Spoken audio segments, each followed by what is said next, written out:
আমি শুরু করি মাওলানা রুমি এর একটা গল্প দিয়ে। সে রুমি, এবং বিশেষ করে ইয়াংদের খুবই প্রিয় হবেন রুমি নিশ্চয়ই। রুমি তিনি যাচ্ছিলেন, জালালউদ্দিন রুমি আপনার নাম জানেন। তিনি যাচ্ছিলেন একটি জঙ্গল দিয়ে। সেখানে দেখলেন একটা মোটা সোটা তিতির পাখি। তিনি পাখিটাকে ধরলেন। এরপর সিদ্ধান্ত নিলেন, মানে সিদ্ধান্ত নিচ্ছিলেন তিতির পাখিটাকে কি ঝলসে আগুনে ঝলসে খাবেন নাকি এটাকে রান্না করে খাবেন। তিনি চিন্তা করছিলেন। তিতির পাখি কোনোভাবে বুঝতে পারলো যে তিনি তাকে জবাই করে খাবেন, কিছু একটা প্ল্যান করছেন।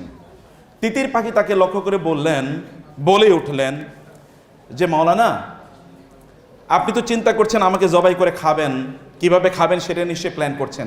আপনার জীবনে কি গোশত আপনি কম খেয়েছেন? আমাকেই খেতে হবে এই প্ল্যান কেন করছেন? বরং আমাকে ছেড়ে দেন, আমি আপনাকে 3টি উপদেশ দেব। মাওলানা রুমি চিন্তা করলেন, ভালোই তো, আচ্ছা আমাকে তুমি বলো। বলে না, আমাকে ছেড়ে দিতে হবে, তাইলে কেবলমাত্র আমি আপনাকে উপদেশ দেব। বলে তোমাকে ছেড়ে দিলে তারপরে তো তুমি চলে যাবে, এরপরে তো তুমি আমাকে ফাঁকি দেবা, তা হবে না, তুমি আমাকে উপদেশ দাও। বলে আচ্ছা ঠিক আছে, আপনি আমাকে ধরে রাখেন, একটা উপদেশ ধরা অবস্থায় দিয়ে বাকিগুলো আমাকে ছেড়ে দিয়েন। বলে আচ্ছা বলো।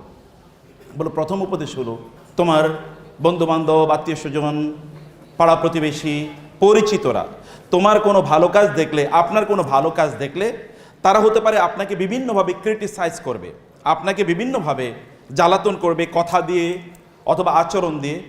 আপনি ওই দিকে একেবারে ভ্রুক্ষেপ করবেন না। আপনার জীবনে যে গোল আছে, লক্ষ্য আছে, উদ্দেশ্য আছে, সেটা নিয়ে আপনি কন্টিনিউ চলতে থাকবেন।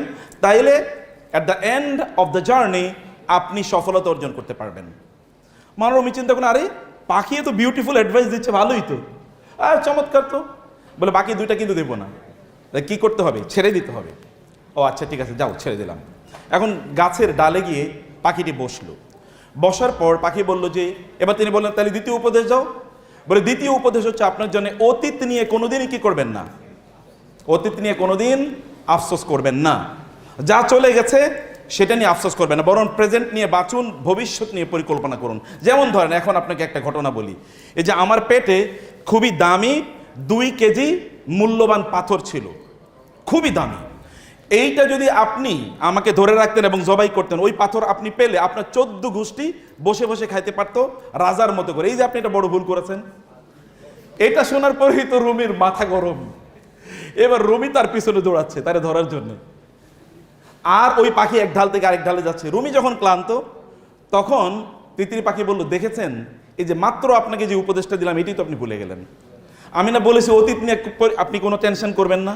তা আপনি তো অতীত নিয়েই পড়ে আছেন, আমাকে ছেড়ে দিয়েছেন, আপনি কি আর আমাকে ধরতে পারবেন? তা তো পারবেন না। তাহলে অতীত নিয়ে পড়ে আছেন, কারণ আপনাকে প্রেজেন্ট নিয়ে, ভবিষ্যৎ নিয়ে পড়ে থাকা দরকার ছিল। বলে তাইলে ঠিক আছে, তুমি এবার আমাকে 3 নম্বর উপদেশটা দাও, 3 নম্বর উপদেশটা দাও।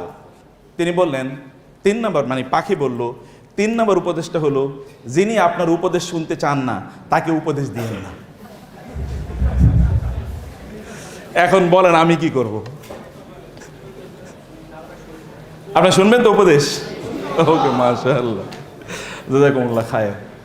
এটা নাসিরউদ্দিন হুজ্জা এক জায়গায় গিয়েছিল, আপনি জানেন তো। ওইখানে যাওয়ার পর মানে তাকে আসলে বিপদে ফেলতে চেয়েছিল, কারণ যেখানে যান ওইখানে সুন্দর কথা বলেন তিনি, প্রশ্নের উত্তর ভালো করিয়ে দেন। তো এবার এমন প্রশ্ন করলো যে প্রশ্নের উত্তর উনি জানেন না। এখন লোকেরা চিন্তা করলো যে আপনারা কি এখানে মোটামুটি সব কিছু জানেন? বলে হ্যাঁ আমরা মোটামুটি জানি। আচ্ছা ঠিক আছে, উনি যে প্রশ্নটা করেছেন এই প্রশ্নটার উত্তর কারা কারা জানেন? তো একেবারেই জানেন এরকম তো বলতে পারেন। একদল লোক হাত তুললো একেবারে হালকা করে যে জানি, আর আরেক দল হাত তোলে নেই। তিনি বললেন যে যারা জানেন তারা ওনাদেরকে জানিয়ে দেন আসসালামু আলাইকুম রহমতুল্লাহ। তো আমি হয়তো বা যা বলবো হতে পারে most of the things will be known to you, but still it is a reminder. এটা একটা রিমাইন্ডার, কারণ আল্লাহ সুবহানাহু ওয়া তাআলা বলেছেন ফাযাক্কির ফাইন্না যিকরা তানফাউল মুমিনিন।